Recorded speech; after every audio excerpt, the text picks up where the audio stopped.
কলগাছিয়াৰ মইনবৰী আৰু তাৰাকান্দি প্ৰাথমিক স্বাস্থ্য কেন্দ্ৰত অনুষ্ঠিত হয় স্বাস্থ্য সেৱা উৎসৱ। পৰ্যবেক্ষক হিচাপে উপস্থিত থাকে বৰপেটা জিলা আয়ুক্ত ৰোহন কুমাৰ ঝা। ৰাজ্য চৰকাৰৰ স্বাস্থ্য প্ৰতিষ্ঠানসমূহৰ মূল্যাংকনৰ বাবে ৰাজ্যৰ বিভিন্ন চিকিৎসালয়ত স্বাস্থ্য সেৱা অনুষ্ঠিত কৰিছে চৰকাৰে। বুধবাৰে বৰপেটা জিলাৰ মইনবৰী আৰু তাৰাকান্দিত প্ৰাথমিক স্বাস্থ্য কেন্দ্ৰত স্বাস্থ্য সেৱা উৎসৱ অনুষ্ঠান অনুষ্ঠিত হয়। ৰাতিপুৱা 9 বজাৰ পৰা স্বাস্থ্য সেৱা উৎসৱ আৰম্ভ হয়। প্ৰথমে দ্বাৰ উন্মোচন কৰি বৃক্ষৰোপণ কৰে চিকিৎসালয়খনত। পৰ্যবেক্ষক হিচাপে উপস্থিত থাকে বৰপেটা জিলা আয়ুক্ত ৰোহন কুমাৰ ঝা, বৰপেটা চিকিৎসা মহাবিদ্যালয়ৰ স্ত্ৰীৰোগ বিশেষজ্ঞ ডাক্তৰ আলিয়া নাছ পৰ্যবেক্ষণ কৰে। আৰু লগতে উপস্থিত থাকে চটলা জিলা পৰিষদৰ প্ৰাক্তন সদস্য নুৰুল ইছলাম তালুকদাৰ। পিছে পৰ্যবেক্ষকসকলে স্বাস্থ্য কেন্দ্ৰসমূহ পৰ্যবেক্ষণ কৰে। উল্লেখযোগ্য যে এই স্বাস্থ্য কেন্দ্ৰ 1984 চনত স্থাপন হৈছিল যদিও কেইবাবাৰো গৰাখহনীয়াৰ কবলত পৰিছিল যদিও ৰাইজে উদ্যোগ লৈ ৰাইজৰ দান বৰঙণিৰে পুনৰ নিৰ্মাণ কৰিছে যদিও চিকিৎসালয়সমূহত চিকিৎসক নাৰ্ছৰ অভাৱ বুলি স্থানীয় ৰাইজে সংবাদ মাধ্যমৰ আগত জানিবলৈ দিয়ে। আজি আমাৰ অসম চৰকাৰৰ স্বাস্থ্য বিভাগৰ পৰা স্বাস্থ্য সেৱা উৎসৱ আমি পালন কৰিবলৈ গৈছোঁ। মইনবৰী MPHCত আমি প্ৰথমে 9টাৰ পৰা আমাৰ স্বাস্থ্য সেৱা উৎসৱৰ কাৰ্যসূচী আৰম্ভ হৈছে। প্ৰথমে আমি দ্বাৰ উন্মোচন, বৃক্ষৰোপণ, তাৰপিছত আমাৰ মাননীয় ইভ্যালুৱেটৰসকলে তেওঁলোকে ইভ্যালুৱেশ্যন কৰি আমাৰ যিখিনি আন্তঃগাঁথনি সেইখিনি চাই পেলাই আমাৰ ৰিপৰ্ট দিব। এইখিনি আমি চলাই আছোঁ। ঠিক আপোনালোকৰ অভাৱ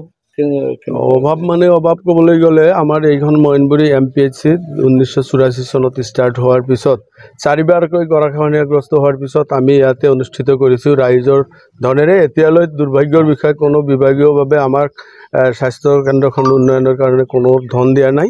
আমি ৰাইজৰ তৰফৰ পৰা এইখন স্বাস্থ্য কেন্দ্ৰ চলাই আছোঁ। গতিকে পৰিতাপৰ বিষয়ে ইমান বৃহত্তৰ চহৰ এৰিয়াৰ মানুহৰ স্বাস্থ্যৰ প্ৰতি চৰকাৰৰ কোনো দায়িত্ব নাই। গতিকে অনুৰোধ জনাম মাননীয় স্বাস্থ্যমন্ত্ৰী আৰু মুখ্যমন্ত্ৰী ডাঙৰীয়া আৰু বিভাগীয় কৰ্তৃপক্ষক যাতে অনতি পলমে মইনবৰীত এখন আধুনিক চিকিৎসা কেন্দ্ৰ হিচাপে গঢ়ি তোলা হয়। আমাৰ চৰ অঞ্চলৰ মানুহৰ স্বাস্থ্য সন্মতভাৱে জীয়াই থাকিবৰ বাবে তাৰ বাবে চৰকাৰক আহ্বান জনাইছোঁ। মইনবৰী এইখন চিকিৎসালয় আৰু তাৰাকান্দিত আৰু এখন চিকিৎসালয় আছে।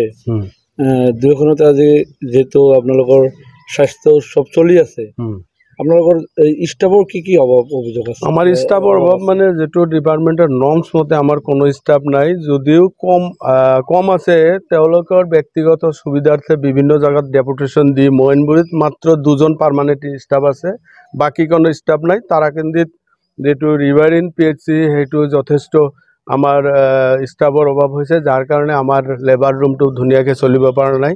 আমাৰ প্ৰসূতি মাতৃসকলে যিহেতু ভুগিব লগা হৈছে, ইয়াৰ পৰা ধৰক চিভিল হস্পিটেল, মেডিকেল কলেজ বহুত দূৰ, যাৰ কাৰণে আমি চৰকাৰক অনুৰোধ জনাম বিশেষকৈ প্ৰসূতি মাতৃসকলৰ স্বাস্থ্যৰ সুৰক্ষাৰ কাৰণে, শিশুসকলৰ স্বাস্থ্য সুৰক্ষাৰ কাৰণে যাতে ধুনীয়াকৈ আমাৰ একমডেশ্যনখিনি কৰা হয়।